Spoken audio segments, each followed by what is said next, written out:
2016, magkaka-love life ka. Talaga ba? We. May nagpapabigay sa'yo ng bulaklak. Bakit? Alam mo, Ella, gusto kita. Busy ka ba? Ako, busy? Hindi ako. Baka pwede tayong ikot-ikot dito sa perya kasi di ba bago lang ako dito.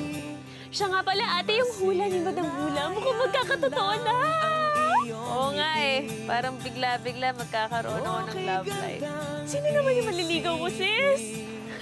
Sabay na lang natin sabihin yung pangalan. Martin! Ay, naku, kung inaakala ng Emma na yan, nanalo siya. Els! Salamat!